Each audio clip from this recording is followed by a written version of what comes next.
Listen as your day unfolds. Challenge what the future holds. Try and keep your head up to the sky. Lovers, they may cause you tears. Go ahead, release your fears. Stand up and be counted. Don't be ashamed to cry. You gotta be bad. You gotta be bold. You gotta be wiser. You gotta be hard. You gotta be tough. You gotta be stronger. You gotta be cool. You gotta be calm. You gotta stay together.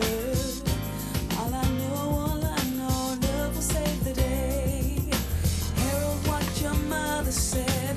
Read the books your father read. Try to solve the puzzles in your own sweet time. Some may have more cash than you. Others take a different view. Oh my, yeah, yeah. You gotta be bad, you gotta be bold, you gotta be wiser. You gotta be hard, you gotta be tough, you gotta be stronger. You gotta be cool, you gotta be calm, you gotta stay together. All I know, love will save the day. Time asks no questions, it goes on without you, leaving you behind if you can stand the pace. The world keeps on spinning, can't stop it if you try to. Best part is danger staring you in the face. Whoa. Remember, listen as your day unfolds. Challenge what the future holds. Try to keep your head up to the sky. Lovers, they may cause you tears. Go ahead, release your fears. Oh my, eh, eh, eh. You gotta be bad, you gotta be bold, you gotta be wiser.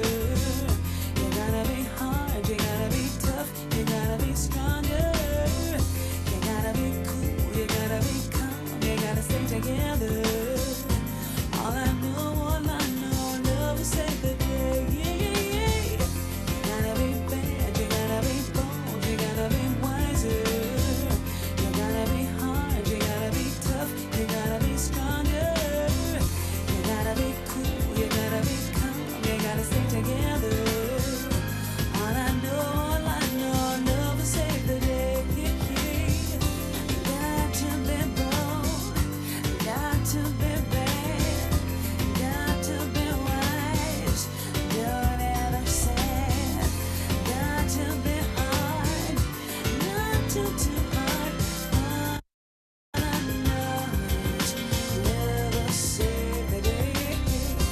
Gotta be bad, you gotta be bold, you gotta be wiser. You gotta be hard, you gotta be tough, you gotta be stronger.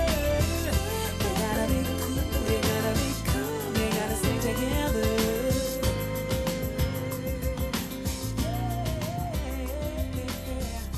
gotta be bad, you gotta be bold, you gotta be wiser. You gotta be hard, you gotta be tough, you gotta be stronger. You gotta be cool, you gotta be Hello, I'm Dennis Carmen. I'm the president and CEO of the United Way of Greater Plymouth County. And on behalf of our board of directors and our dedicated staff, I want to welcome you to the 99th United Way of Greater Plymouth County, the Family Center Community Connections of Brockton annual meeting and campaign celebration. That's quite a mouthful, but thank you for being here. We are excited to have you all here.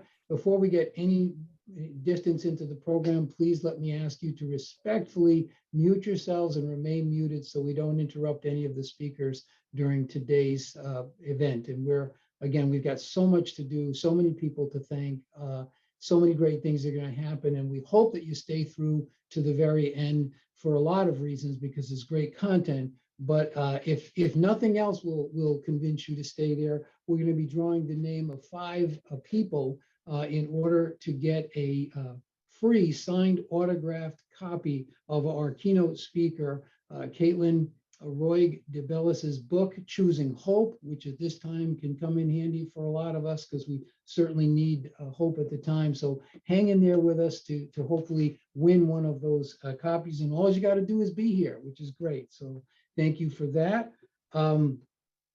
We're again excited about today's meeting. The theme is bright spots. And I don't know if you can see my tie, but I worked hard at trying to find a tie to represent the bright spots. And for those of you who know me even a little, know that I tend to talk too much. I apologize for that. I get excited about what we do and all the great relationships we have. So in order to keep me on message and to keep me contained, if you will, I have just 4 very brief quotes that I want to share with you that I think are in line with today's theme of bright spots. And the first one comes from Frederick Douglass, abolitionist and civil rights leader, who certainly knows the truth of this statement, which is, if there is no struggle, there is no progress. So we know that we have to struggle.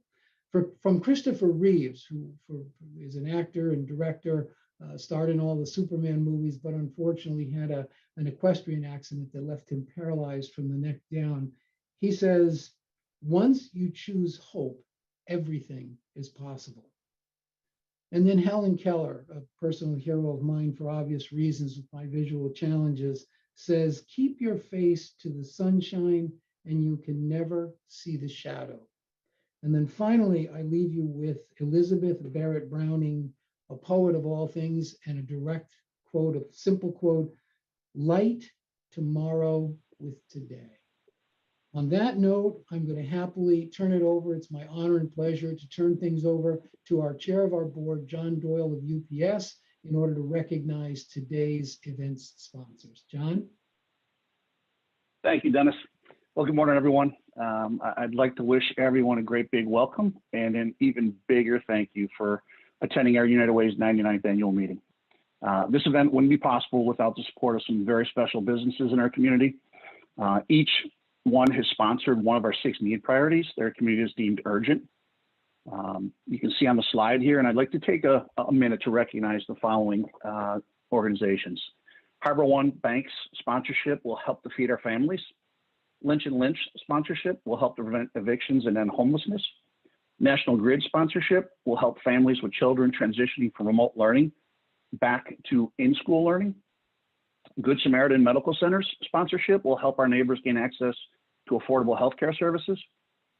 Bluestone Bank sponsorship will help our neighbors return to employment by aspiring to hire. And last but not least, Rockland Trust sponsorship will help ensure that there's racial equity and inclusion in our communities. We cannot thank these companies enough for their support, not just for this event, but over the years, and all our United Way partners out there. They truly are the bright spots in our community, as Dennis alluded to in the theme of this event. So at this time, I'd like to turn things over to Joe Camise.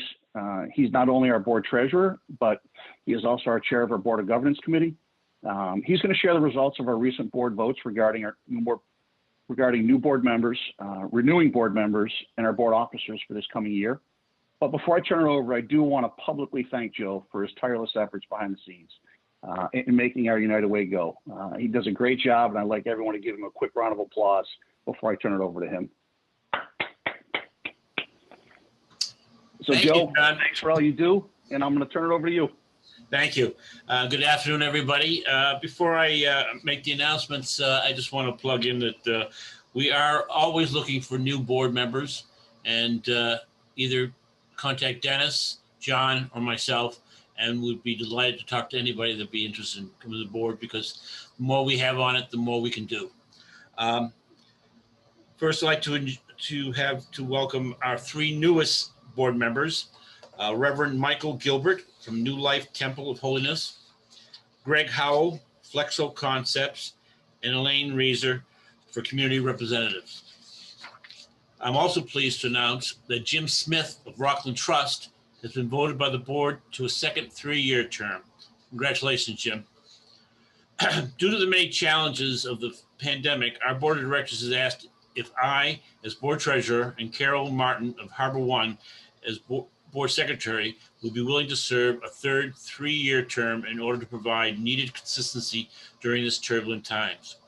We have both agreed to do so, and the full board of directors voted to extend our terms. Finally, it's my honor to announce the board officers of United Way of Greater Plymouth County for the coming year, beginning July 1st, as follows.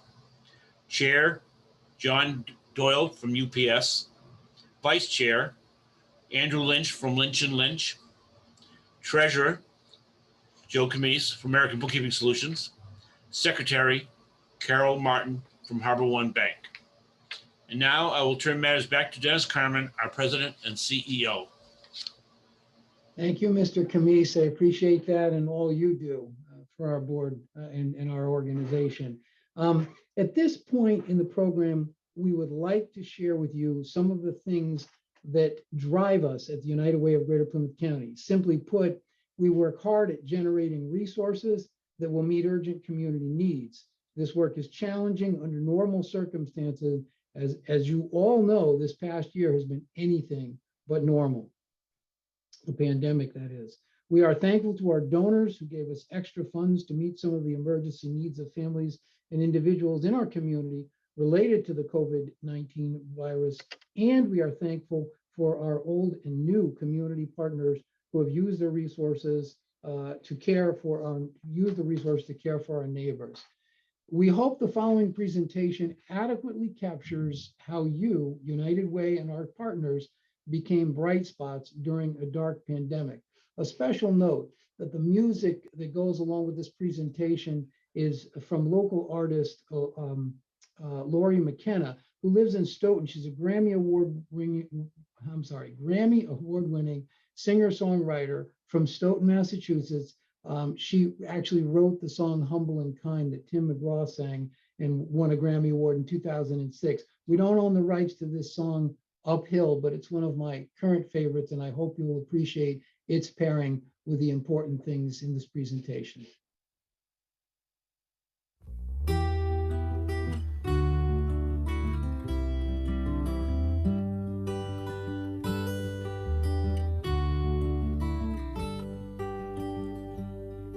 When the road under your feet is dark and feels wrong, and you find yourself lost and all your confidence is gone, and the stars over your head to the clouds won't be revealed, I'll walk with you, even if it's uphill.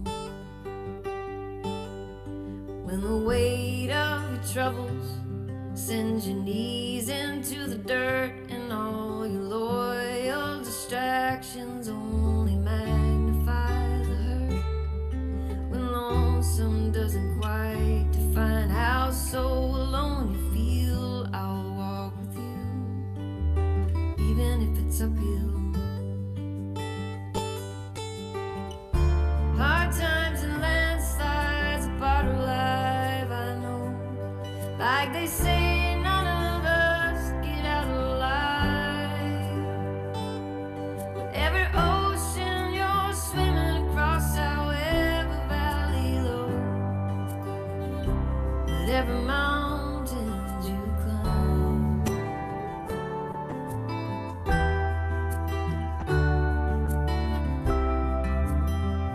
I'll walk with you, even if it's uphill. Blessed are the times filled with sun, surrounded by your friends.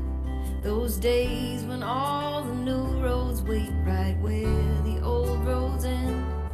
Or should you wake up to Everest right outside your windowsill, I'll walk with you, even if it's uphill. Hard times and landslides, a bottle life, God knows. We all got some mountains to climb. Whatever ocean you're swimming across, however valley low, I'm right here, I've been right here all this time.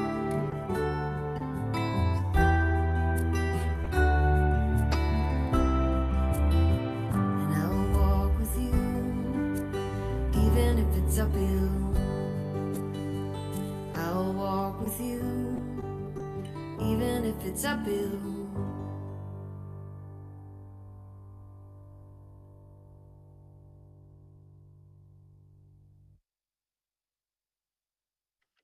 I hope you all realize how very important you are and what bright spots you all are to anything that we do at this United Way. And honestly, it brings me near to tears to think about how challenging the times have been, and yet how you've been with us, no matter whether it's been a steep climb or a steeper climb. You've just been there, and we appreciate it.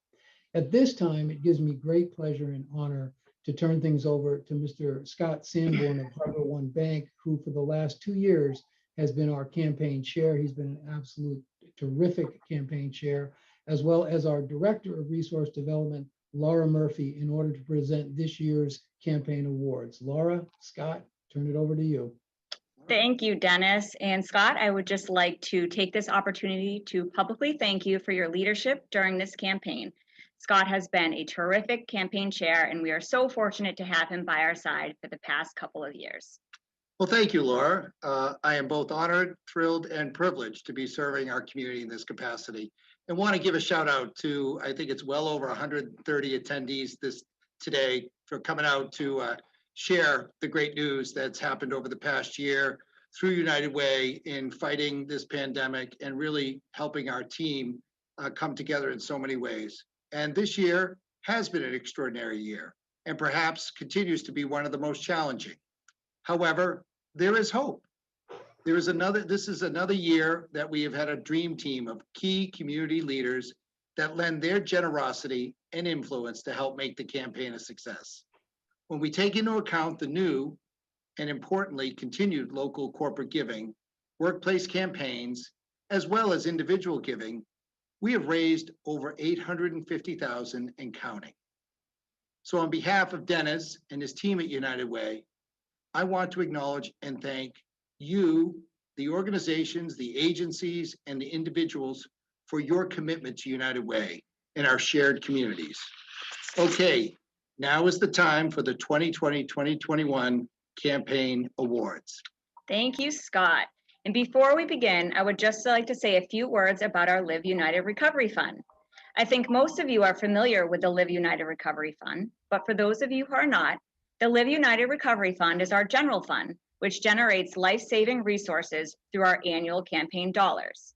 This year, we concentrated our efforts toward reimagining and rebuilding our communities and have purposely pivoted our work from emergency response to community recovery. While we continue to focus our efforts on the pillars of education, health, and financial stability, we have focused our attention on 6 initiatives and will continue to the foreseeable future. Those initiatives are feeding our families, housing and homelessness, access to healthcare, returning to learning, aspire to hire, diversity, equity, and inclusion. And when you give to the Live United Recovery Fund, you can be assured that these dollars are being distributed to programs helping our most vulnerable neighbors. The United Way allocations process is volunteer driven with over 70 volunteers helping to ensure donations to the fund are distributed meaningfully and impactfully in our local community. The initiatives funded are outcome driven and rooted in accountability and quality in the communities we serve. So thank you so much to our allocation volunteers. Thanks, Laura. The first award we are giving out is called the Corporate Champion for Change Award, and it is in recognition of a company whose actions underscore their commitment to the community. Drum roll. This award goes to In Good Health, Inc. Although they are brand new relationship to us at United Way, their roots lie here in Brockton. We are so thankful for their significant contributions to our Live United Recovery Fund and appreciate how their family-run business returns their enterprises to support their local community. We look forward to our continued partnership. Congratulations, David. Let's have a nice round of applause for David Noble and In Good Health. Awesome. Thank you, Scott. Well, Scott, it's truly an honor to be able to announce the next 2 awards. The first award is our Circle of Caring Award for the largest corporate gift, and the second is for the largest campaign increase to the Live United Fund.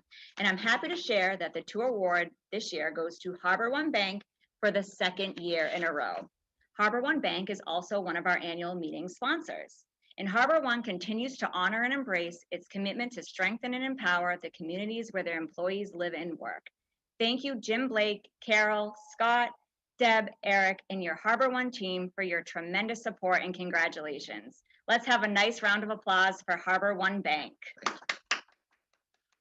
Well, thank you, Laura. And really, the thanks goes to all the passionate team members at Harbor One who have for years stepped up when asked and sometimes stepped up when not asked to volunteer and really represent the bank, but most importantly, represent their communities. And I know Jim Blake, our CEO, and Joe Casey, our president, and our board of directors have always been very, very supportive of our efforts in the community and continue to do so. So this thank you is to all of the folks at Harbor One. Thank you very much. The next award that we are announcing is an impressive one. Just when they thought they could not go any higher, they did, hosting their best campaign to date. I'm referring to Rockland Trust. This year, Rockland Trust is not only receiving the Circle of Caring Award in recognition of having the largest campaign increase, but they are also being recognized for having the largest employee campaign. Truly amazing. Also for the second year in a row. Rockland Trust is also one of our event sponsors. They are committed to our communities and have been a leading supporter of our United Way for many, many years. A big thank you to Chris Oldovson and Jim Smith and the team at Rockland Trust for their leadership, and to your team for all your support and generosity, and congratulations. Way to go, Rockland Trust. Give them a nice round of applause. Awesome. So the next award is the Circle of Caring Employee Campaign Manager Award.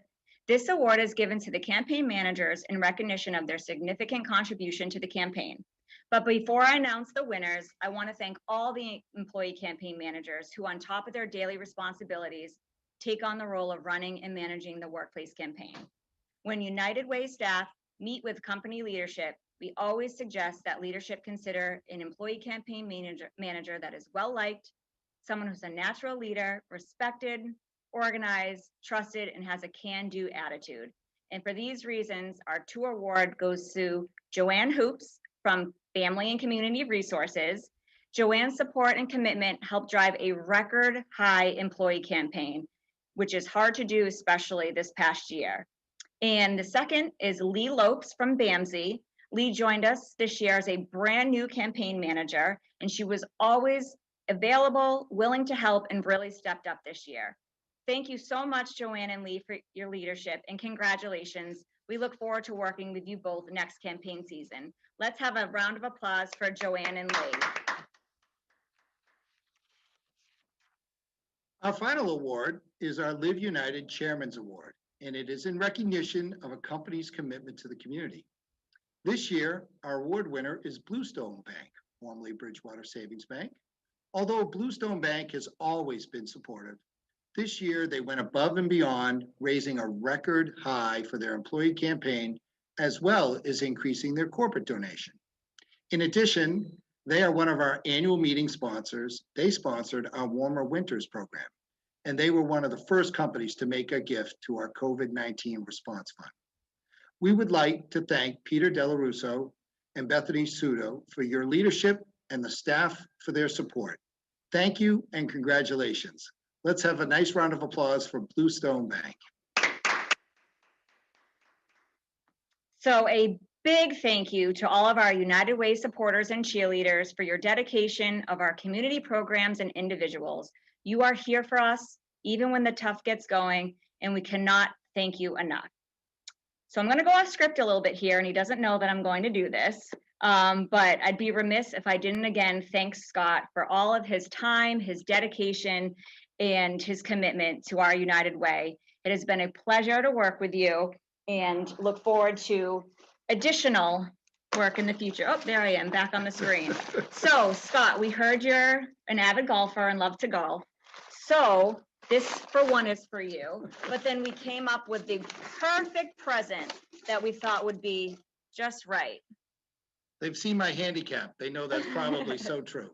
So we hope that you think of us when you use this. It's the world okayest golfer. So Well, thank you. Laura. Congratulations, and thank you so much. Thank you. And thank you, Dennis, and for your entire team. And I know you've generated so much support for our communities these past 2 difficult years. And you've got a great, great, great story to tell. And more importantly, as this event shows and this past year shows, we have a great community that's very supportive of all those in need and very excited to work with them on a regular basis. I won't stray too far. Thank you, Scott. And please, everyone, once again, join us in a round of applause for all the generous companies and individuals who have supported this year's United Way campaign. Way to go, everyone. Thank you so much. And at this time, we'll turn things back over to Dennis Carmen. Thank you, Laura and Scott. And again, Scott, especially for the last 2 years, both challenging times possible of trying to raise funds for our community. And we really, really appreciate it. And in order to kind of highlight some of the things that your dollars are supporting and that your United Way gets involved in, I'd like to take time to showcase one of our most innovative and life-changing partnerships at the Family Center, which is the Drug Endangered Children's Initiative.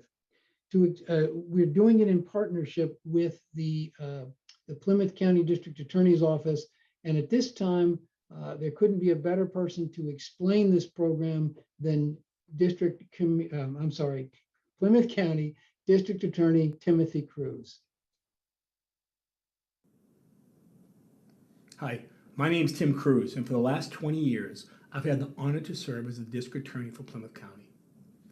Massachusetts, like most states, has been hit hard by the opioid epidemic. Here in Plymouth County, the sharp increase in overdose deaths began in 2013.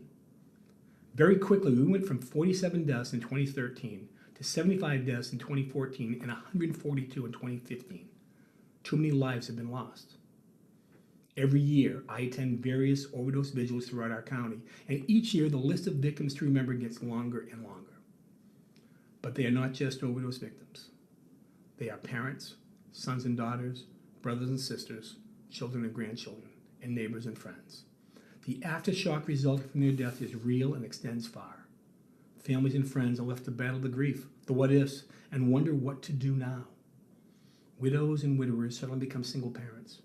Grandparents are left to raise grandchildren, and schools are left to comfort students. The trauma that a family experiences after an overdose is life-altering. In 2015, our office partnered with the Plymouth County Sheriff's Department to create the Plymouth County Drug Abuse Task Force, with the goal of increasing the capacity of the county to address the opioid crisis. The task force serves as a clearinghouse for coordinating law enforcement efforts, technical assistance, education, overdose prevention, outreach, and data dissemination. In 2017, the task force partnered with all 27 police departments to develop and implement Plymouth County Outreach. PCO is a police-assisted recovery intervention where a plainclothes police officer and a recovery coach conduct outreach visits to victims 24 to 72 hours after an overdose occurs. In addition, PCO organizes regional drop-in centers for people with substance use disorders and their families to access counseling, Narcan training, prevention resources, and recovery coaches. With the onset of outreach visits, it became apparent that there was a new prominent ace in our community: children growing up in households with opioid abuse. As a result, the task force created the Drug Endangered Children Initiative Subcommittee, which is co-chaired by our office and the United Way Family Center and consists of more than 60 members from a diverse array of sectors. 3 years ago, to support the DECI Subcommittee, our office and the United Way Family Center applied for and received funding from the Department of Justice's Office of Victims of Crime. In partnership, our office and the United Way Family Center have implemented a multi-pronged approach. First, DECI provides an introductory training to police departments on how to identify children at the scene of an overdose. Second, DECI works with the police to develop protocols for notifying schools when a student has been exposed to an overdose event, and in turn works with the schools to support these children in a trauma-sensitive program called Handle with Care. Third, DECI partners with Harvard Law School's Trauma and Learning Policy Initiative to provide trainings to school staff on how to provide a trauma-sensitive environment. And finally, DECI urges both police and schools to refer children to the clinical advocate at the United Way Family Center.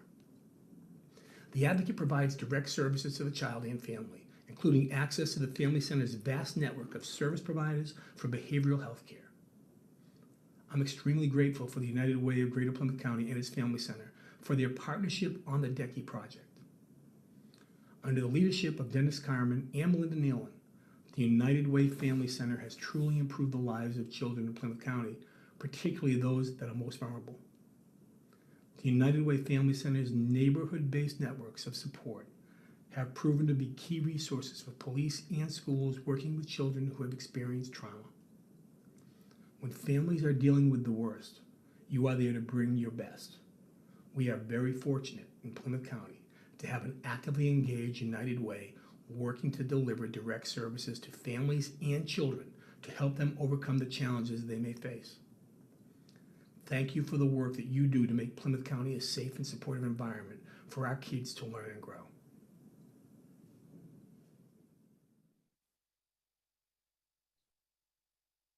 Thank you, District Attorney Cruz. It is a terrific partnership, and I hope that you see the obvious value in a program of this nature and how important partnerships are to driving that. We are ending a 3-year grant cycle, and we are searching for alternative funding in order to continue the program and enhance the program because it is absolutely vital to the community. If you are so inclined, we would love donations directly to this program. And it's as simple as going to our website at uwgpc.org, hitting the donate button, and making sure that you put DECI on the notation line so that we know that that's where your donation will go to. And we'll put the direct link in the chat for anybody who'd like to contribute directly to that program. But we thank again District Attorney Cruz, we thank the staff of DECI, and we thank the Family Center that all ties all of these things together in order to make sure that families in our community are not traumatized and really injured by the exposure to people's drug addictions. So, and families can be helped, and we can intervene, and we can make a difference. So hopefully you will all help us to do that with the DECI program. At this point in the program, it's actually one of my favorite parts of the program where we highlight through our Community Spirit Awards volunteers in the community. Because as important as your financial donations are, and we certainly need those, the talent and the gifts that people contribute to not only our United Way, but to other nonprofit organizations in the community are so vitally important that if we don't recognize people who are doing that, then we are risk that the additional people will not volunteer in the future. And we desperately, desperately need more volunteers, and we need volunteers at the highest caliber. And I think you're going to find that the 3 individuals that we are going to present to you for awards, for Community Spirit Awards, each covering one of our main areas of focus in health and education and financial stability, I think you'll understand why we are honoring them. And we are attempting right now to go to a spotlighting function and hopefully everything. And we have live with us 2 of the recipients. The third one, and we'll explain that in a moment, are here. Welcome to you all, Dr. Michael Dern, Benita Smith, and Attorney Jay Lynch. And so they're already going to be embarrassed enough. These are people who honestly do this volunteering and have done volunteering for their lifetime, and they're not looking for recognition. So I'm going to be scripted to keep me contained. As you all know, I can be something. But first on deck is Dr. Michael Dern. And you would think that a successful practitioner of family medicine since 1980, who has worked for many of the area's premier health organizations, including Goddard Medical Associates, Bridgewater Park Medical Associates, and Signature Healthcare, would not have time for anything beyond his work. Dr. Dern, however, has volunteered for years, providing a free medical clinic for the homeless men and women who sought refuge at Mainspring Coalition for the Homeless, or who were living on the streets in Brockton. Dr. Dern also volunteered to serve on the board of directors of Mainspring for nearly a decade. Dr. Dern also volunteered to be medical director for the sports programs for the town of Easton for more than 30 years. Dr. Dern's incredible legacy was recently recognized by our friends at Signature Healthcare by being inducted into their prestigious Ring of Champions in December of 2020. Even in the face of his retirement from his medical practice, Dr. Dern is continuing his volunteerism by providing medical services to people struggling with substance addictions. Dr. Dern, thank you for your exemplary volunteering. Next up, Benita Smith. Benita Smith grew up in the foster care system. Her amazing journey at Brockton Day Nursery began more than 3 decades ago. She volunteered in the early education program, then was hired as a food service assistant, a teacher, a school age director, and then to her current position as executive director. All along her career path, Ms. Smith was encouraged by Brockton Day Nursery to pursue her education. She earned an associate's degree in early education, early childhood education, a bachelor's degree in business management, as well as a master's degree in management, all while raising her own children with the support of Brockton Day Nursery. During these years, Benita became a foster mother as she knew that she could make a difference in the lives of some of the most vulnerable youth, given her experience in the foster care system. She has shared how very fortunate she feels that for more than 34 years, she has been part of a team that allows and encourages her to fulfill her goals and her passion for working to provide quality care and education for all children while supporting and encouraging a dedicated group of employees to set and meet their own educational professional goals.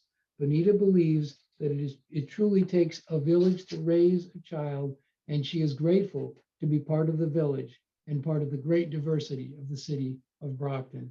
Benita, thank you for your exemplary volunteerism. For those who may not know, ask Jay Lynch. For those who may, unfortunately, Jay, as I meant to mention earlier, Attorney Lynch couldn't be with us today as he is involved in an important court case that requires his presence in court in Lowell. It's actually the first in-person case I think Lynch and Lynch has had since the pandemic.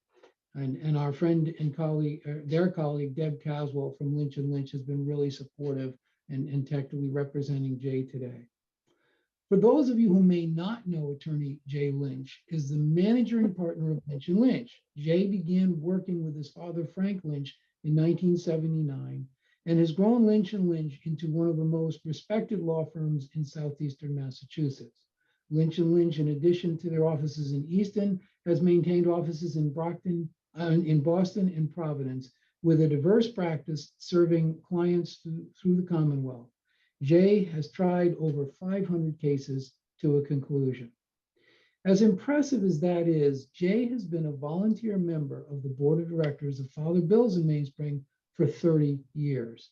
Jay and his firm have provided thousands of hours of pro bono legal services on behalf of Father Bill's in Mainspring's mission to end homelessness. Jay has been instrumental in the establishment of several residences for homeless families and children. One of them, the Evelyn House in Stoughton, bears the name of Jay's mother. Though I know virtual events have significant limitations and it is nowhere near as satisfying as in-person gatherings, please join me now in a loud round of applause, as loud as you can, for these incredibly brilliant, compassionate, and generous volunteers. Our United Way hopes that in recognizing their significant contributions to improving the lives of our most vulnerable neighbors, we will inspire others to follow in their footsteps. Thank you again, Michael Dern, Benita Smith, and Jay Lynch. You folks are beyond wonderful. And I don't want to put you on the spot, but given that we've got you live, if you've got a few moments, anything you'd like to share, maybe words of encouragement for others who can follow in your footsteps. Put me on, Debbie. You're on. So it was really very humbling, but a great honor to be told about this award. And what I'd like to say is that I started working in the community of Brockton back in 1980. And having grown up in the Bronx in New York City, it was like coming back home. And what I've seen evolve and develop, starting with the Mainspring House and throughout the community, it's just been a journey that is second to none. And when District Attorney Timmy Cruz was talking today, it still inspires me, and it's one of the reasons that we have opened up the first office-based addiction treatment center for Signature Healthcare. And there's so much work to continue to do in this community. And all I can say is that it takes a village to raise a child. It takes a large village to get done what we need to still get done in the community in Brockton. And we have a coalition that meets at 1 o'clock today, known as Help End Addiction Long Term, that we've been meeting for over a year and a half now. And we're trying to impact the opioid epidemic that District Attorney Cruz was referring to. So it takes everybody to do it. And being part of it has just been, as I said earlier, humbling and a great honor to be here. Thank you. Thank you, Michael. Benita? I wasn't prepared to say anything. But That's okay. You don't have to say Since it we're live. gonna say I wasn't prepared. Michael knows me a little better, Benita, so. I'm just thankful that you guys have allowed me to be part of the village that's helping the city of Brockton. Well, thank you both, and we thank Jay, even though he's not here. We think that there might have been some plan on his part to kind of get out of being on camera. We don't know, but no. You all are wonderful representatives of what we need in our community. There are so many people who have so many needs, and you are showing us the way to helping them. So thank you. I can't thank you enough, but thank you again for doing that. Okay, thank you. At this point, it gives me great pleasure and again, honor to introduce again John Doyle, our chairman of our board, to introduce today's keynote speaker, Caitlin Roy DeBellis. John? Okay, thank you, Dennis.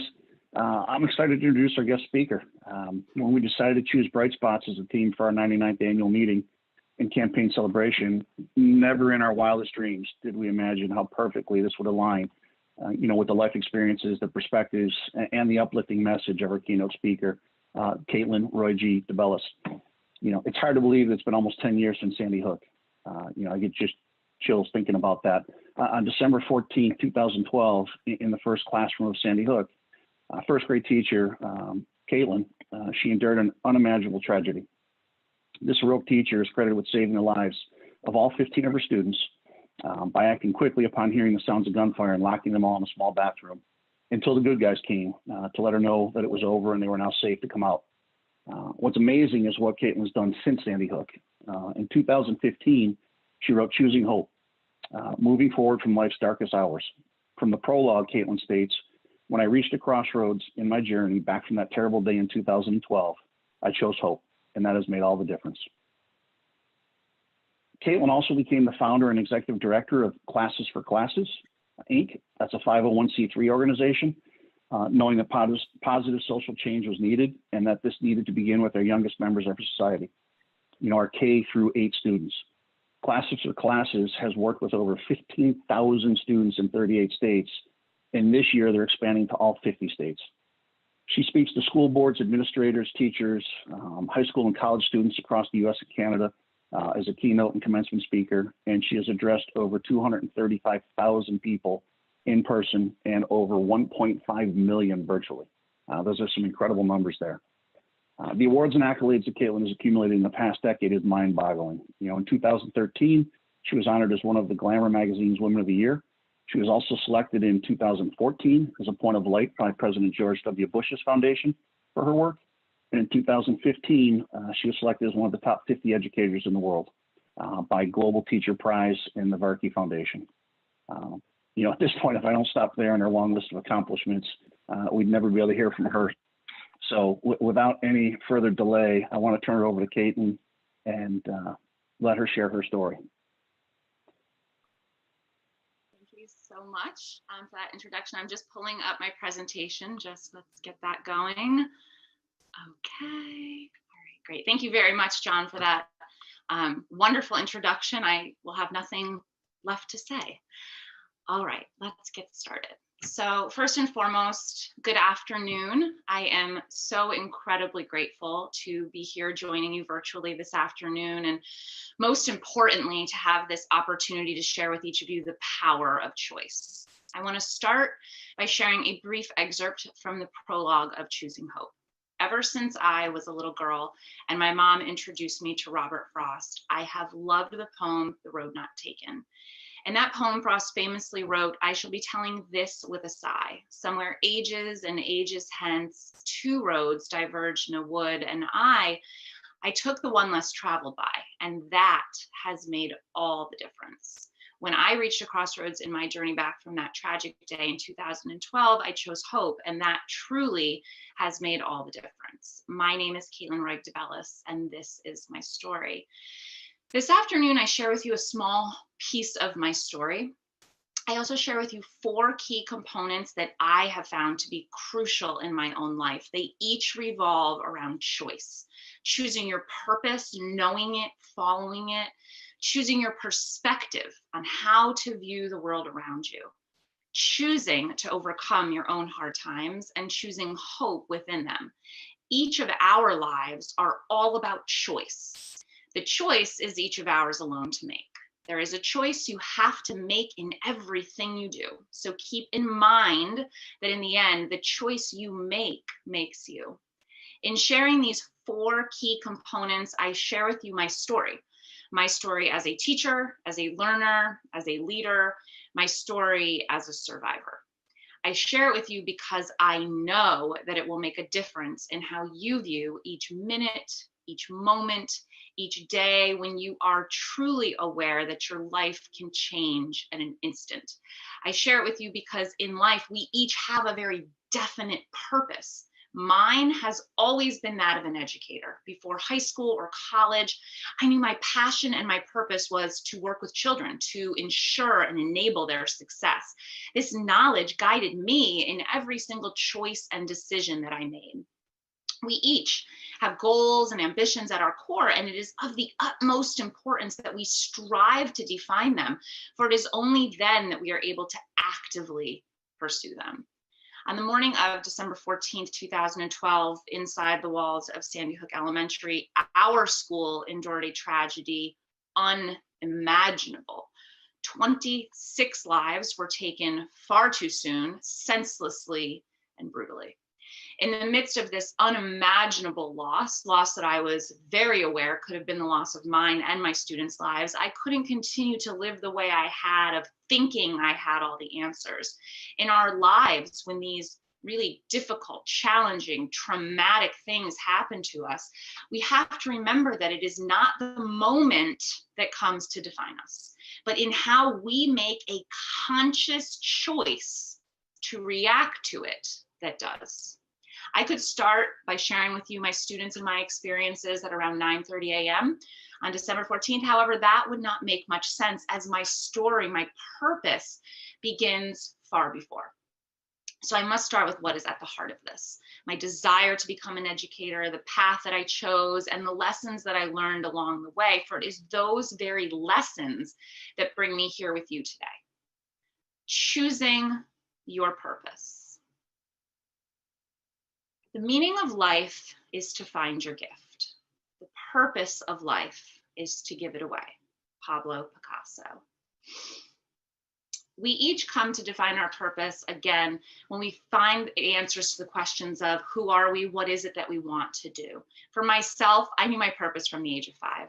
I knew that I wanted to be a teacher. I knew that I wanted to work with children. And so as an adolescent, I held every possible job imaginable working with children.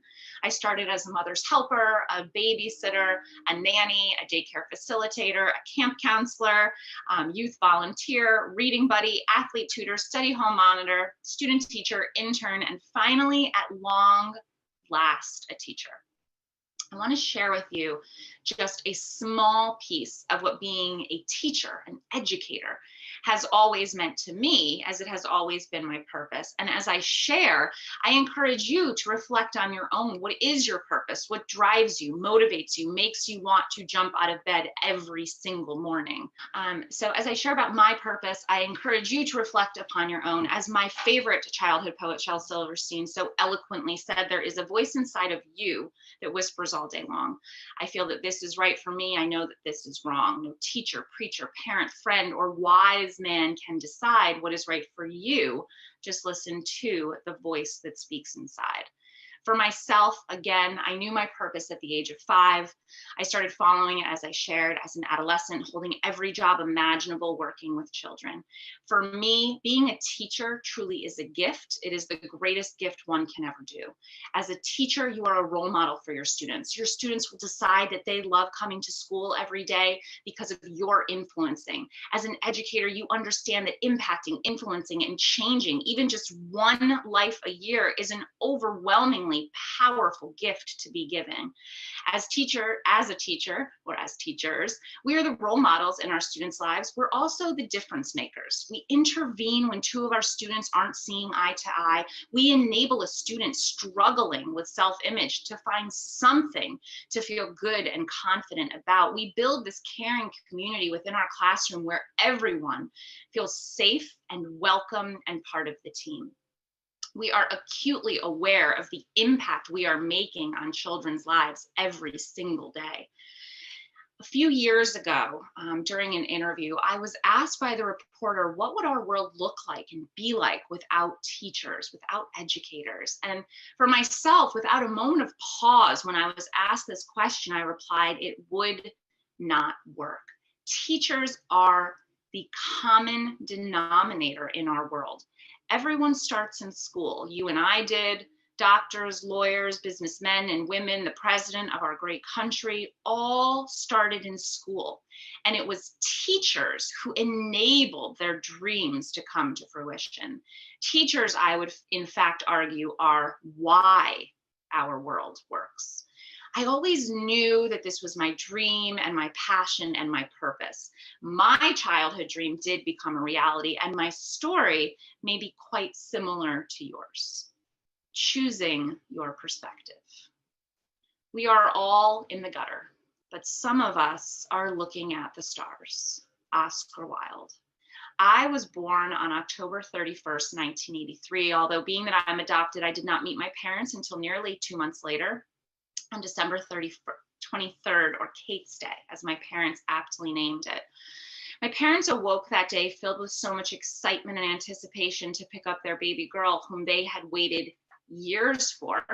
And yet when they woke that morning, that cold December morning, they found that my dad's mother, who lived with them at the time, had passed away in her sleep. A completely tragic morning, and yet the morning that they are finally going to bring home their little girl. I share this moment because the day that I went home with my parents is a true example of the balance found in life. There are highs and lows, there is good and bad. On any one day, in any one moment, both are always present. It is a choice which we choose to focus our energy on. I asked my parents a couple of years ago if they could reflect on bringing me home that cold December day, and they both shared without hesitation that they sat on the couch for hours, just passing me back and forth, and crying, asking one another through the tears, are these tears of joy or sadness? And they answered one another honestly that they were absolutely both. Again, our outlook determines how we react or not to every situation in our lives. We have the choice, we have the power. Good and bad are both always going to be there. Which do we choose to focus our energy on? That is our choice and our choice alone. My parents taught me 2 things, 2 very important lessons that I carry with me to this very day. These are the lessons. First is that we each have many gifts to give and that it is our job to give them. That is our responsibility.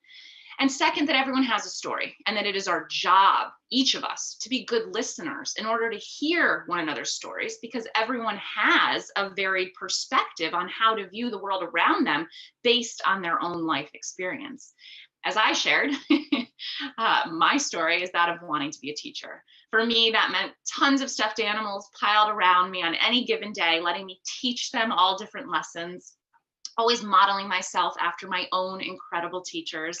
As you heard, I held every job I could possibly get working with children. At the age of 17, I went off to the University of Connecticut, threw myself into my studies in elementary education. At the age of 21, I graduated with my master's in elementary education. I truly could not wait to get started.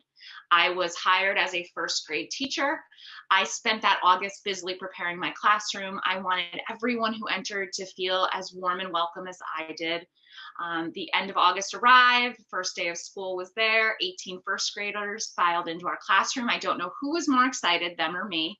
We spent that first day really learning the routines of our classroom and our school, sharing about our summers, learning one another's names. It was official. We were a class, and the dream was even more incredible realized than it ever had been in my mind. I started my 7th year teaching in 2012. Happier than I had ever been. I had just gotten engaged over the summer on August 16th, and life and its possibilities seemed truly endless. The year was passing rapidly, filled with so much excitement and anticipation. As you know, when you are engaged to marry the love of your life, it is a daily countdown. At least it was for me. 320, 248, 150. On December 14th, 2012, that countdown came to a screeching halt.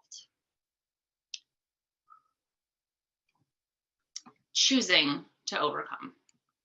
I have never felt that anything really mattered, but knowing that you stood for the things in which you believed and had done the very best that you could. Eleanor Roosevelt.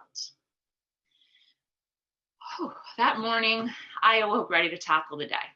It was a Friday. It was about 2 weeks shy of Christmas, and the weekend lay in front of me.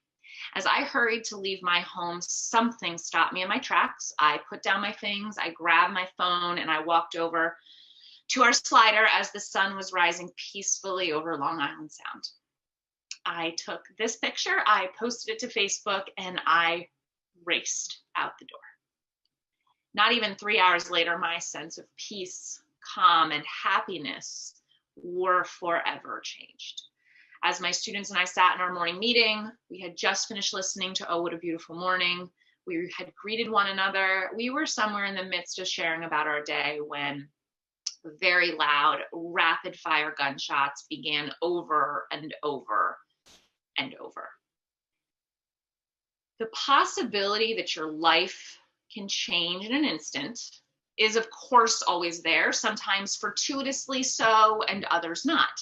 Changing lanes before avoiding a head-on collision, leaving your home moments before it burns to the ground, a miraculous healing after suffering a long illness. The change of course can be for the worse. Your car being sideswiped on the highway, a loved one unexpectedly passing, an angry man entering a school with one intention and one intention only. For my students and I, where we were seated in the first classroom of our school, we were about 10 feet from where he shot his way into our building. For us, our only option of surviving, attempting to survive, was hiding. And the only option for hiding was an impossibly small bathroom in the back of our class that was about 3 by 4 feet across with a toilet in the center. Sink was obviously on the outside. Until that day, I had never stepped foot inside of that space. It was too uncomfortably small for a grown adult to fit. However, in that moment that I made that split-second decision that we were going to survive, the impossible needed to become possible. That was our only option. And so we started racing to the back of that classroom, shots ringing out as if we were at war on a battlefield. Our colorful, vibrant, bright, beautiful classroom faded immediately. We began pushing into the impossibly small space, and by the grace of God, or whatever you believe, we were able to squeeze our 16 bodies into that impossibly small space. This afternoon, I am not going to go into the details of what my students and I endured for the next 45 minutes. I can tell you it was the most horrific thing you could ever live through, but instead encourage you from my darkest moment to always move forward from yours. As my students and I stood there and waited, what I really came to realize after the fact, in reflecting back on that day, in those moments, is that in our lives, when the really hard stuff happens, because I'm not alone in this, right? Mine happens to be known because it's a worldwide tragedy, unfortunately, that unfolded. But we all have trauma. We all have hard times. We all have hard stuff. And the thing about that is that there is always an element of waiting. You're in an accident, you wait for your prognosis. You're diagnosed with cancer, you wait for remission. A loved one passes and you wait for the unbearable pain to somehow be lifted. Waiting is the supreme unknown. There are many unanswered questions. As I stood there waiting in that bathroom for someone to save us and rescue us, what I realized in those moments was that nobody could take away my thoughts and nobody could take away my faith. They were mine. And so, I'm standing surrounded by my students. Again, we're not going into the details, but it was horrifying. And I'm thinking of my fiance, and I'm thinking of the beach that we're to be married on. And I am thinking of my 6-year-old students' families. And I'm thinking, this cannot be it for us. And so what we did in those moments, some of us prayed, some of my students, closed their eyes and imagined really, really happy thoughts. And eventually, after 45 minutes, a knock came and we were freed by a SWAT team. We were the last classroom found and rescued from our school. For myself, in the days and the weeks following December 14th, I was left searching for answers that were never going to come, all of which were focused around why. There were two things very much at play for me after the tragedy. The first was that when I looked in the mirror, I did not recognize the person I saw. This photograph that you're looking at was taken on my birthday weekend, my 29th birthday weekend, which was the weekend of November 1st, 2012, about a month before the tragedy. I couldn't find her. I was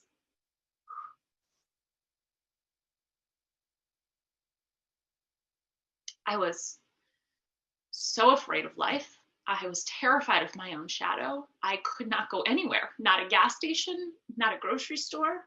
I couldn't be in my car alone. I couldn't stay home alone. So if my fiance wanted to go somewhere, he had to call someone to come over and babysit me.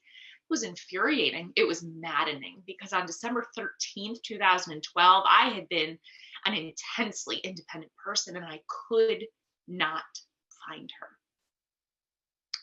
The other thing that was very much at play was that I was, as I shared, searching for answers that I could not find. They all circled around why. Why did this happen? Why our school? Why innocent lives, 20 of whom were children, babies, first graders whom my kids played with every day? Why? And what I realized was that I was never going to answer those whys, not then, not now, not ever. There will never be answers to those whys. And I needed to shift my energy. I needed to start focusing on questions that could be answered. We go through these horrible things in our lives, and we often spend so much energy focused on questions that we are never going to answer, almost always around why. And we forget in those moments that there are so many questions that we can answer and that there is so much power to be found there. For myself, there were two questions I had to answer, and I knew that I could. The first was, how do I make sure this day does not come to define us? The second was, how do we get our control back, my students and I? Those two questions became my guiding light. They drove me in absolutely everything that I did, which at first was just being able to get out of bed in the morning. When I thought of my students, these are 15 of my 16 students. One of my students lost her twin brother in a neighboring classroom that day and did not return for a very long time. When I thought of my students, I thought, these are the two questions we have to answer, and we have a very big choice to make. We can allow the actions of a monster to define our lives moving forward, or we can instead choose hope. Choosing hope. Hope is being able to see that there is light despite all of the darkness. Desmond Tutu. When we returned to our new school, we were inundated with gifts. I would venture to guess people in this audience sent things to our school, and for that we were very grateful. I realized though that it was not enough to just give and give and give to my kids. We needed to give back. And so one day I had this lesson prepared for them about the notion of paying it forward, which that's a lofty concept for 6-year-olds, but I knew it had to be done. And at the end of the lesson, I said, okay, what's our job now? We've gotten all these gifts. What do we need to do? And they said, well, we need to help someone else. And I said, exactly right. And I was prepared to end the mini lesson, and yet their hands raised and they said, well, Miss Roy, who are we going to help and how are we going to help them? They were more excited about this prospect of helping others than about the gift they had just been given. 3 weeks earlier, they lived through the darkest day that anyone could live through. And here they are at 6 years old, sitting in front of me, feeling hopeful about helping someone else. I mean, if that doesn't illustrate to you what the world should be about, I don't know what could.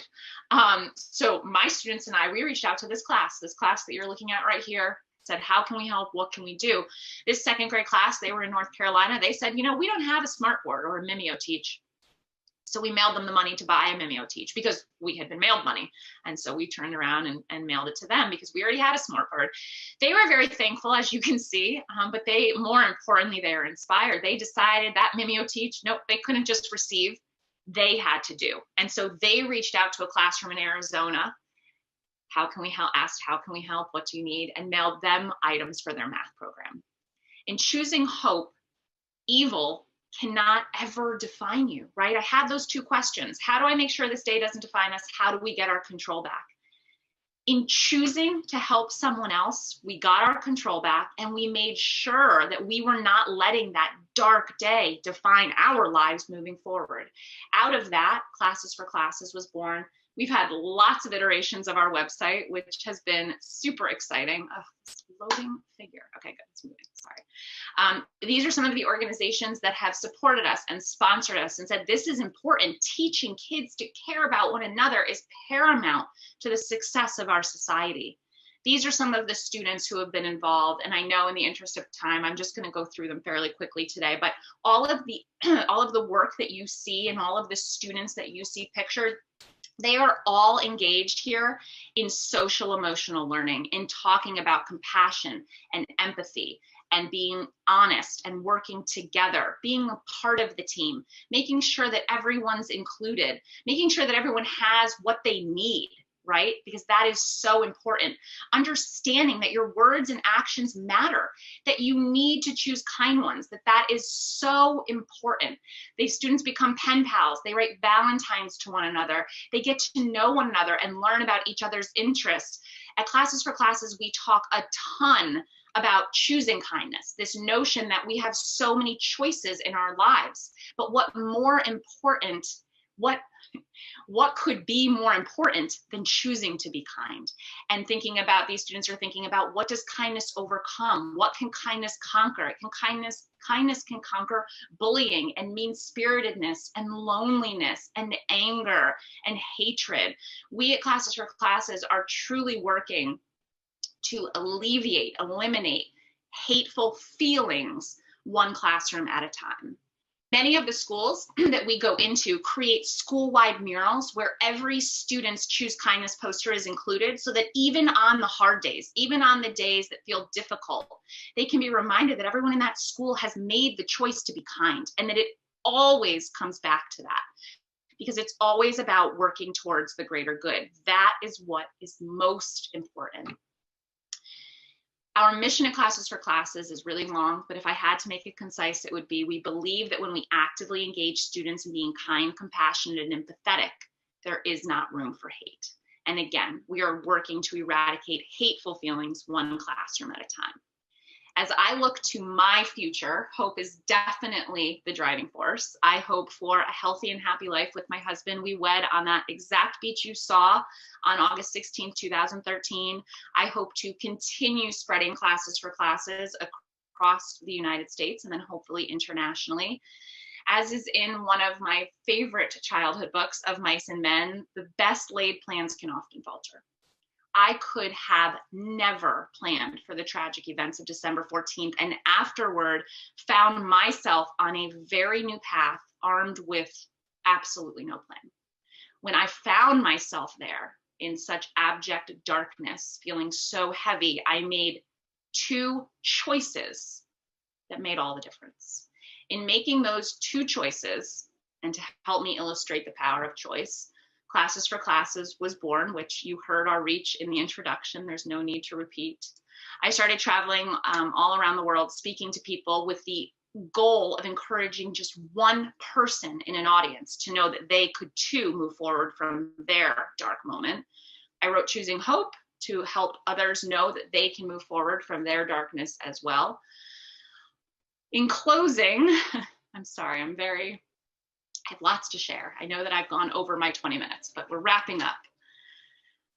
In closing, over the course of the past almost 9 years, I have had the distinct honor of meeting some truly incredible people. And I want to share a few of their faces with you in closing to help me drive home my point. So obviously, former President Barack Obama, former Secretary of Education for the United States, Mr. Arne Duncan, former Vice President, now First Lady, Jill Biden, also an educator, Senator John McCain, former President Bill Clinton, former and late President Bush and late Barbara Bush, Ariana Huffington, CEO of the Huffington Post, Cindy Leaves, editor-in-chief of Glamour magazine, L'Oreal Paris's Woman of Worth, the New York Giants, the New York Jets, the New England Patriots when they still only had 3 rings, the Boston Celtics and the Golden State Warriors,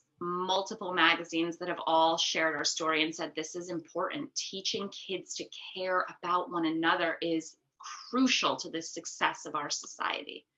The Dedicated Teacher Award from the Chicago International Conference on Education, the Humanitarian Award from my alma mater, ringing the closing bell at the New York Stock Exchange, Tony Robbins, he's coming somewhere, there he is, Tony Robbins, Julianne Moore, Lady Gaga, Katie Couric, Dr. Oz, Diane Sawyer, Anderson Cooper, the mothers of the children in my class.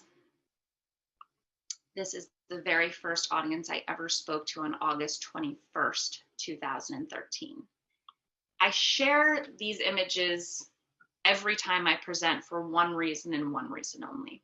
They illustrate the power that choice can play in each of our lives. On December 15th, 2012, I could not get out of bed. I couldn't for a really long time. Life felt hopeless and hard and heavy. But I made 2 choices that in my life have made all the difference. We each have the ability in our lives to choose our purpose, know it, follow it, work really hard at it, choose to always have a positive perspective no matter what, choose to overcome our own adversities and hardships and choose hope within them. Our lives are all about choice. The choice is each of ours alone to make. We can each be the change that we wish to see in our world. I thank you so much for asking me to share with you today. I apologize for the slideshow glitch. It's always the technology, but thank you so much. And I hope that you have a year filled with incredible choices for yourselves and the ones that you work with. Wow. All I can say is wow. I'm without. Yeah, I'm on. I'm sorry. I'm just. It's so amazing, Caitlin. Such an inspirational message. Just phenomenal. And we would love to hear you for another 3 hours. So thank you. No, please don't even think about apologizing. That was just beautiful. And thank you for that message. Thank you for what it gives us with good direction and almost in honor and really partly when we were talking with you earlier on and knowing parts of your story and hearing it in such a direct and powerful way. We at United Way give out community impact awards. And last year with the pandemic, it was such a challenge that we literally gave the award in a sense to everyone because everyone chipped in the way. And this time around, because of your critical role in the education system, we thought it would be a good idea for us to reach out to 4 of our school systems and ask them, could they, even though everyone deserves a Bright Spots award, if you will, we asked them if they could point to one person who kind of rose above and was, part of the good things and directing us back toward good things in the system. Just because when we asked the school systems to point people out, their response was lightning fast, and it was absolutely thunderous in the praise of these individuals. And we all for being here. It is terrific. I can't thank you enough, but I think in the words of the people who presented you for this award, I think everyone's going to understand exactly how this all works. And I'm going to begin with Claire Grennan, the lead nurse at the Bridgewater Raynham Schools. And according to your colleagues, Ms. Grennan and the entire nursing staff, without a doubt, rose to the occasion during this difficult time. Ms. Grennan moved into the lead nurse position July 1st, 2020. She didn't shy away from the challenges of what was ahead of her. She routinely works 7 days per week, tackling the challenges COVID-19 has presented. There hasn't been a weekend or school vacation where she hasn't worked, whether it was being a resource to students and their families or staff, contact tracing, or updating the ever-changing protocols from the CDC, the Department of Public Health, and the Department of Education, Elementary and Secondary Education. She has done this with the utmost professionalism and compassion. She is a true champion, and we would not have weathered this virus if it wasn't for her and her dedication to the district. She is someone, without a doubt, worthy of recognition. Thank you. Megan Hokinson, kindergarten teacher from the Manomet Elementary School in the Plymouth Public Schools. According to your colleagues, from the onset of this pandemic, she was, quote, all in with regard to all that needed to be done. She prepared virtual Manomet Elementary School Pride Assembly videos to bolster students' spirit and help them with coping strategies. She prepared videos for families school-wide to share some best practices for how they can help maximize their students' experience with a remote learning environment. She led our staff with the formulation of norms for how we would do our business this year within a new paradigm. She represented our district in an impressive fashion at district-wide parent forums. She has served on both district-wide and school-wide hiring committees throughout the course of the year. She completed over 500 hours of additional administrative responsibilities as part of her practicum experience, while at the same time teaching her own kindergarten classroom and raising 2 young children who are students at the Manomet Elementary School. Basically, she inspires me and everyone else with whom she works, gifted in all capitalized letters. From Patty Fry, the former assistant superintendent of the Plymouth Public Schools and current principal of the Plymouth South High School, she is nothing short of amazing. I'm working at getting her certified at the high school level, and then parenthetically, just kidding. Tremendous, all in caps, educator. I truly hope she follows her goals of looking at administration. She is a natural. She also delivered birthday wishes to her kids' homes during the pandemic. And this is my favorite part of this testimony, because I think if you've been in a school system and in a small community, you'll understand what this means. She is talked about a lot on the Little League fields. I mean, I think you can't get higher praise than that, Megan. Paula Mueller, lead nurse, and I'm sorry, I'm going to butcher this. I can't even say it. Upanaket Regional High School, and I apologize, in the Freetown Lakeville Regional School District. According to your colleagues, Paula Mueller has been the nurse at the regional high school and served the Freetown Lakeville Regional High School District for nearly 24 years. In that time, she has touched the lives of every student and every staff member with her steadfast commitment to health and safety and her positive and friendly demeanor. Paula is the type of professional who is active, curious, indefectible, yes, another word I can't say, and passionate about her role. There are many, many examples to support her candidacy, and they all have one thing in common: her dedication to community safety and health. For example, she created and implemented the annual flu vaccination program for the district long before this was a routine practice in communities. She spearheaded the district nurses' communications with the community via the superintendent's corner. She, along with a colleague, created the concussion protocol far in advance of the widespread attention this injury has gained. She brought in guest speakers to speak about vaping dangers and staged a hidden in plain sight mock bedroom to educate parents at a parent guardian night.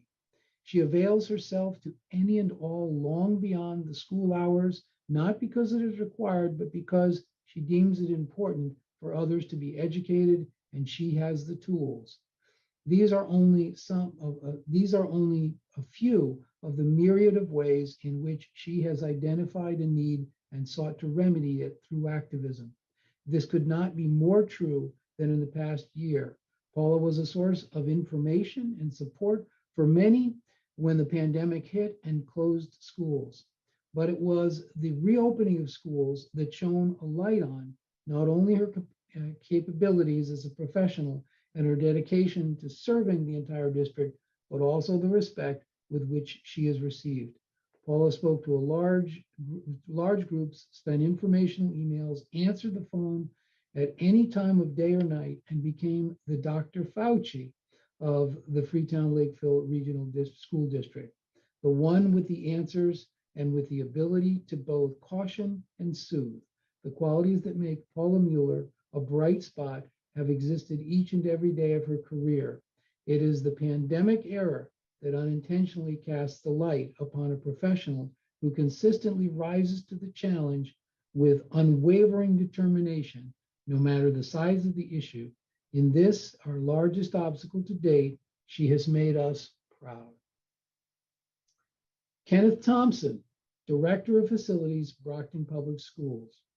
Mr. Thompson holds a degree in building construction technology from Wentworth Institute of Technology and has worked with various construction companies in the private sector for 30 years. Shortly before joining the Brockton Public Schools, he was the chief of staff for the then mayor of Brockton, Linda Balzetti. Ken took the position of night facilities manager in 2012 and then director of facilities in 2014. Both positions required him to oversee the employees responsible for the district's capital projects. These projects are instrumental in maintaining buildings, keeping students and staff in an environment that promotes not simply comfort and safety, but provides a setting for success in education, arts, and athletics. Since the start of the COVID-19 spread, Mr. Thompson has worked strategically with his staff in order to provide clean, safe spaces for the distribution of daily meals, information on where families could find help, as well as packets of learning materials.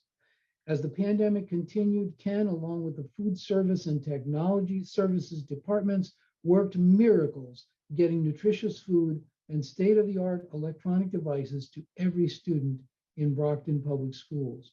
With the reopening of our buildings to students, the director of facilities was responsible for making sure the requisite personal protection equipment and sanitizing materials were available for building, classroom, student, and staff. You folks are phenomenal. You have made such a difference to all of your school systems in your communities, and we are honored to honor you with our Community Impact Awards from the United Way of Greater Plymouth County. Thank you all for what you do each and every day. You're an inspiration to your schools, your communities, to our United Way and the Greater Plymouth County area. You guys are just absolutely, absolutely wonderful. We thank you. And we all join in a round of applause for all of your great work. Thank you. Bless. Awesome. Awesome. Okay, Kim, We have but two other quick things to do before we wrap today. And the first is, as we had promised, we were drawing for 5 autographed editions of Choosing Hope from our keynote speaker today. The winners are as follows: Peter Hoy from Signature Healthcare, Connie Hunt from Signature Healthcare, Debbie Caswell from Lynch and Lynch, Elaine Reiser who's a community volunteer, and Linda Sagel Crocker from Family and Community Resources. Congratulations to you all for this terrific, terrific book. And really what a great memento to have of what a great annual meeting. And at this time, I would leave you with this final thought. I hope you hear us say at our United Way of Greater Plymouth County, our Family Center and our Community Connections program, multiple times how much we thank you and appreciate you for making the community a better place, for supporting us in trying to improve lives. I can't tell you, it's sad for me every year to think the only word I have is to say thank you. But let me leave you with this one last thought, in kind of taking a little bit of a note or two from Laurie McKenna's song. We will walk with you, even if it's uphill.